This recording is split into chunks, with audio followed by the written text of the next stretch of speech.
Sleepy Hollow on 4K Blu-ray. Here's gonna be my review, like we're doing a book club and it's my turn to talk, and we'll just go through some stuff I like, some stuff I don't like, and what I think of the 4K disc compared to the Blu-ray and DVD. Yes, I said DVD. Look at this amazing shot right here.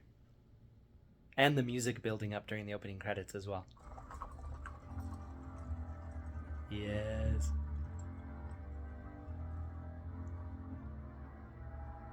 Anyway, speaking of these shots, so the fine detail is an absolute huge upgrade on the 4K, and on scenes like this where they've used uh, visual effects to make the area look more gloomy, the image does look a little bit softer, but everything else, like non-special effect stuff, looks incredibly detailed. There's so many different shades of dark images and colors in this movie, and on the 4K, especially compared to the Blu-ray, it's like if I could describe it in a simple way, it'd be like the Blu-ray has like 10 grades of like shading for every color, versus like the 4K has like a hundred different gradations for the color. So you just see, like, just even in all the different, like, you see as you go across the building, like there's just like really dark, kind of dark, middle dark, and then there's just the detail. On the 4K, it looks way better, and I say this in almost every review, but a good 4K to me feels like I'm watching a 35 millimeter film print, and so it's getting really hard to resist buying these, or at least trying to watch them, because fortunately my local library will buy them if I request them, 4K movies. But the reason it's getting so hard to resist buying them or watching them, especially on movies I already own, because I've owned the DVD of this movie for years, it is like watching the movie on a 35 millimeter film print, or if it's a digital. Anyway, it's just, it feels the closest I can possibly get outside of having an actual projector in my house, like with the film. Can I just say Johnny Depp's hair in this scene when he comes into the party looks so awesome. I love it. Look at it. Is it Theodore? No, pardon, miss. Anyway, his hair looks amazing. You've got Johnny Rico in the background acting really hard, trying to be really, really cranky about this.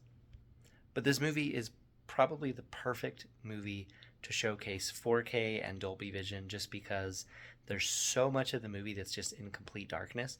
And absolutely, it's true, the 4K is a little bit darker than the Blu-ray. The Blu-ray, but the problem is the Blu-ray of this looks like it's, I wouldn't say washed out, but it just looks a little too bright. And like I said, just the gradations between the colors are just not there. So on the 4K, it looks like you've removed, like, it's almost like you have like a digital curtain over the image on the Blu-ray, and then it's like removed on here, so it just looks so clean.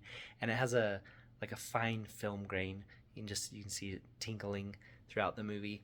And other than that, it's a super clean restoration. Like, just from the start, like if you start the Blu-ray and start the 4K, you can see the Blu-ray has like some specks, like dirt specks from the film scan. There's not really any film scratches on the Blu-ray, but anyway, the 4K is just so clean and looks so good. Another way that I've found that a lot of 4Ks have been standing out is anytime there's actual fire on screen, it looks a million times better and more real on the 4K.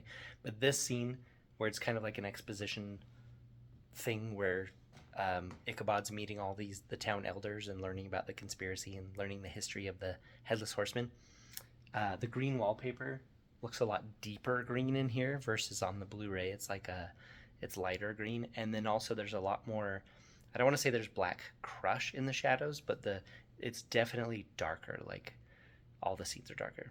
But this scene in particular is a really good example of the type of humor in this movie. Found together. Decapitated. So he's surrounding he's walking around these guys 1 talking, week later, the making them widow all nervous. Look him pop back into frame. also decapitated. Anyway, that's the kind, like, just throughout this movie, there's just like the subtle humor. Like, there's like this running gag where Ichabod gets just like sprayed in the face with blood anytime he's doing like any operating, and so there's quite a bit of humor, but there's also a lot of terror and horror and gore and horrible, terrible, nightmarish things in this movie as well. All right, if you watched my unboxing of this, I had a question. I was looking at the special features versus the old DVD, and one thing that I saw was exclusive cast and crew interviews. So that is not something. So I thought that maybe the DVD had something that the 4K did not and that the Blu-ray did not, but that's not true. It's actually called Reflections on Sleepy Hollow.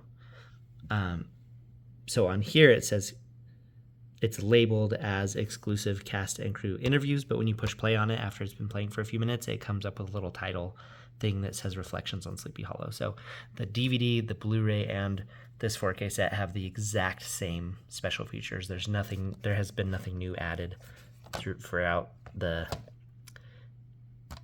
discs of this release. I think I first saw this on VHS. Maybe I can't remember if I saw it on DVD or not. Anyway, there's no special features at all on the 4K. Actually, if you look, I'll do the little pop-up.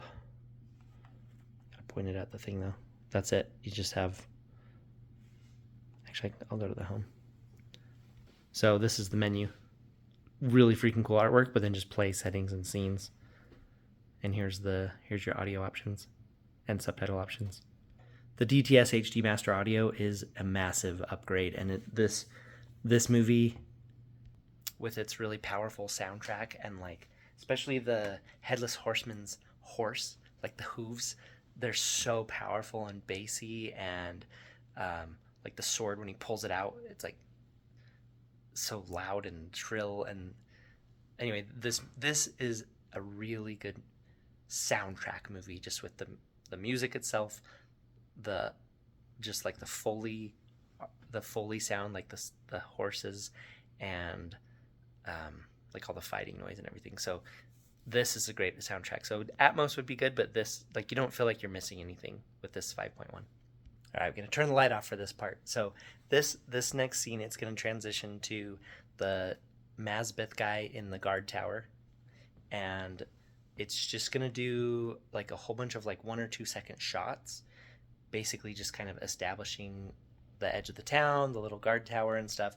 And these shots in succession, I would say, are a perfect example, perfect showcase of the Dolby Vision HDR, like the new kind of darker, more detailed grading of this movie as you look at these. And I know it's not really going to translate on the phone, but I'm just giving you an idea of which part of the movie shows to be a perfect example of how the 4K succeeds in the different gradations of coloring. And it has cool music, so wide shot, closer shot, even closer shot, just so much detail and shadow in the woods, and then cool fog stuff, and then finally bigger view of the town again. So if you haven't gathered already, the 4K of this disc just blows everything else away. It's, if you're a fan of this movie, or if you just want to watch it once, if you can rent it, it is so moody and so incredible looking. Also, when this guy gets his head cut off and his body's like still running after a little bit as it kind of collapses to the ground, is really cool. This movie has really, really great gore effects. That's one thing that I love in movies. I love the like squibs, the little, when someone gets shot with a bullet and it splashes out. Like that is like my favorite like special effect in movies, just that simple like tactile thing. And this movie has so many heads getting cut off and so much blood. I love all the prosthetics of it. I love trying to imagine how they did it, if it's CG or if they actually got like gallons of blood spraying everywhere. This movie does such a good job with, well, especially the heads, like when the heads are off. That's one thing that movies struggle with, I think, is heads. They always look fake. They always look fake. Actually, Luke in Empire Strikes Back, that thing looks good. But I don't, that might just be his real face. Anyway, the heads, once they're separated in this movie, they still look really good, and they still look like the person. So whoever did the heads and the gore, good job. You There's have moved the body. Ian McDiarmid. You must never move the body. Why not? Because. He just turns and walks off. So that's just another example of the type of humor in this movie that if you're watching for it, it is funny. That's the Emperor. Emperor Palpatine right there. It's cool to see him in other movies. Anyway, he's just, you never move the body. Why not? He's like, because. He just walks off. It's good. I don't know if people realize how much humor is in this movie. Like when he comes out after doing the autopsy and he's just like covered in blood and people are just like, ah! And he's like, we're dealing with a madman. It's just like, it's a good line. It's like so fake looking. Here he is.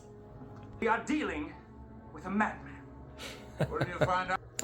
This scene is a reference to the Disney cartoon of Ichabod and Mr. Toad. Listen.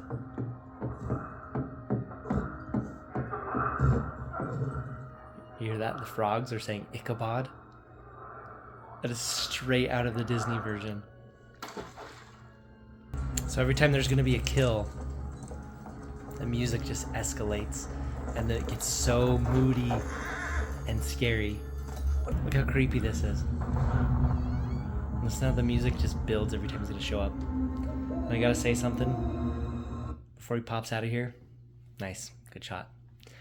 So previously in the movie, there has been like a fake headless horseman encounter where Brahm's pretending to be the headless horseman to scare Ichabod, and at the time, it's scary.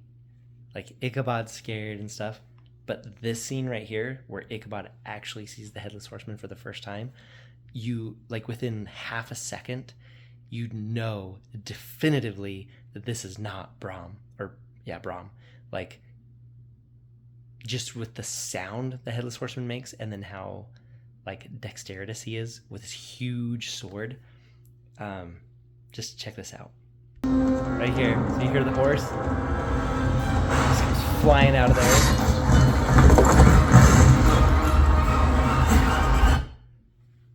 Okay, so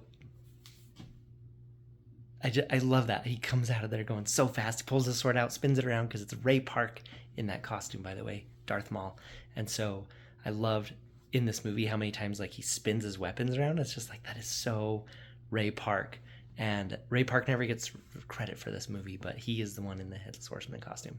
Anyway, I just love the juxtaposition of the fake Headless Horseman scene and this one, where this one is so loud and so scary and so fast, and he's spinning his sword, and I think Ichabod can see the difference very quickly and is very traumatized, and it's awesome.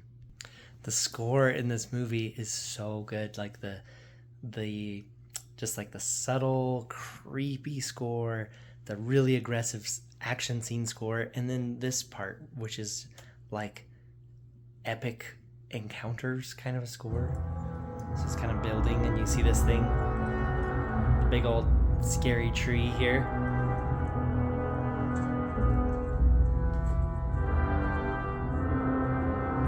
Building.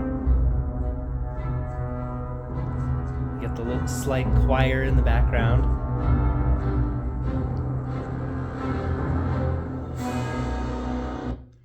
Anyway, just this movie has a great score, like lots of like really loud, bombastic parts like this, and then more subtle. But one thing I like about it is it's always building.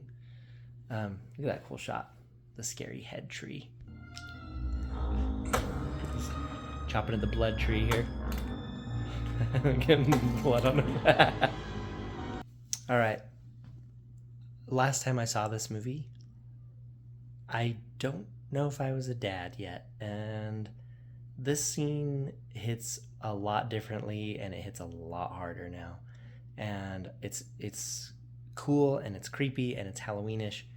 Headless Horseman bursts through the door, and there's cool fighting, but something horrible happens. You can immediately guess what it is. And it happens off screen, but it's so horrible. It's this kind of horrible in movies that pulls me out of a movie. Kind of like in Star Wars Episode 3, Revenge of the Sith, when Anakin turns on his lightsaber in front of the little Jedi kids, the younglings. Like that almost just ruins the whole thing.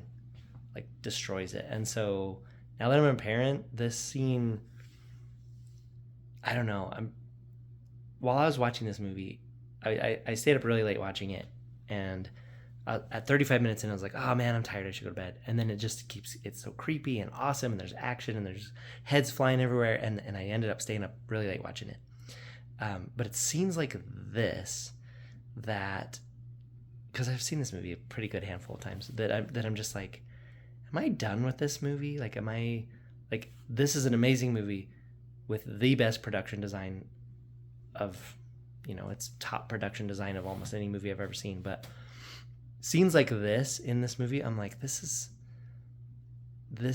wears on me more. So I wonder if I might be getting done with this movie. But my goodness, the 4K, I've already said it over and over. It looks great, sounds great. But I was starting to wonder in like the last third of this movie if I'm over it. Like, there's a couple movies I've done that with in the past. Like the first Fast and the Furious movie, I remember I owned it on DVD for the longest time, and there just came a time where I'm like, I'm getting rid of this. Like, I don't need this movie anymore. The only part I like is the Dodge Charger flipping over it, and then like Dumb and Dumber. I know it's blasphemy for some people, but I just got over it. Like, I had seen it so many times, and it just like wasn't funny anymore, so I just got rid of it. So I don't know if this is gonna fall into that category. I'm gonna kind of keep thinking on it, but the 4K is just the way I describe watching this movie, just with the amazing sets, is just like drinking like thick dark chocolate. Like, it's just like so overly rich just because it's so Tim Burton, like every frame. Anyway, this scene is horrible, and it's the thing of nightmares, and I hate it, and it's terrifying, and it's perfectly filmed. Like when her eyes are looking through the wood beams down at him. This is an amazing, terrifying scene that's perfectly done, that I hate so much because of how it makes me feel. Wait, So he's not after you. felt like I was gonna have a seizure during this movie with all the flashing lightning strikes. Here you go. Just do a little Ray Park tribute here. Right there. Just Ray Park fighting with two different weapons at once versus Casper Van Dien. You really see the Darth Maul in the Ray Park fighting here. Love the two weapons versus two weapons. Not gonna show this part. All right, so after he does the thing to Casper, or to Brom, and he's on the ground and dead, he spins it around like Darth Maul, and it's like, that's so cool. But one thing I noticed, I'm not gonna show it here, but when Brom's body falls down, and it's in two pieces, the upper piece, you can see that it's still spraying out blood for, it's like 2 or 3 more sprays, and the sprays are getting smaller. So that's some amazing attention to detail. It's just like, and then it's like each squirt is smaller, and then it kind of stops. Disgusting and awesome. Wow, I say awesome a lot in this, but it's just little details in the gore that make this movie stand out above other movies. Here's another Disney reference. So Ichabod ends up riding on the Headless Horseman's horse. And I swear that happens in the Disney version too. So there's a couple little references to the Disney cartoon in here, and it's kind of fun to see. So here's some slow motion here. Ichabod is now doing an Indiana Jones behind the horses here, and the Headless Horseman did as well. So there's a lot of cool like dragging on the ground stuff. But this shot is like a couple seconds long. So this is Ichabod here, right here. Obviously it's a dummy, but watch it smash into this tree over here. Look at this. Like his body totally smashes into that, like right on his hip. He like hits the tree. I'll play it at normal speed as well. And then it cuts past it. And so I'm just wondering, like, did they mean for Ichabod as a character to get slammed into that tree as they were going around? Or is that just something that they caught on film because he's just like, oh, I'm like struggling to like hold on here. So did they mean for him to slam his hip into that tree? Or was that like an accident that they filmed it? So I'm going to play it at full speed. You can see how crazy it looks. Okay. That side of the screen, remember. Watch the tree. Wham! Did you see that? He just like slams into it. So I don't know. I think that maybe break your hip or dislocate it or do something real rough. But I kind of think I think that maybe was because they didn't have any Foley. There was no like thump or anything. It was almost like the Foley was eerily absent from that body impacting that tree. So I think they didn't really want us to see him slamming into the tree. That's my official vote. What do you think?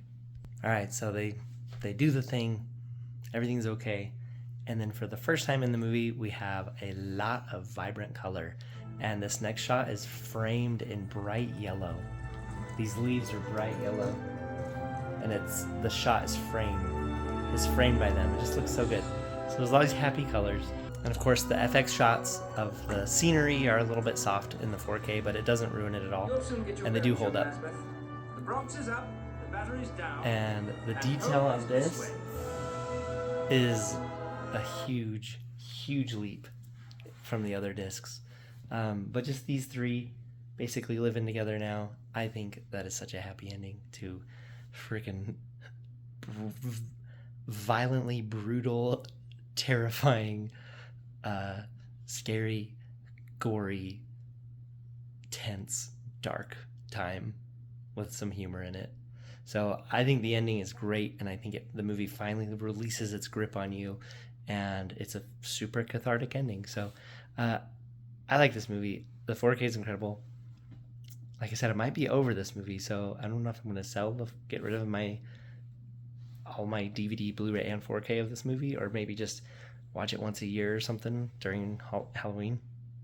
But there's my review.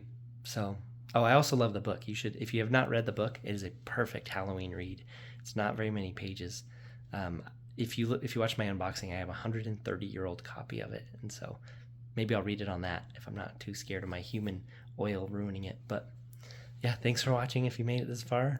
I'd love to hear what you think, and I'll see you on the next one. Stay tuned for my 31 Days of Horror. The goal is every day in October to release a review of a scary movie. They'll usually be like old style movies. Anyway, stay tuned for that, and I'll see you in the next one. Bye.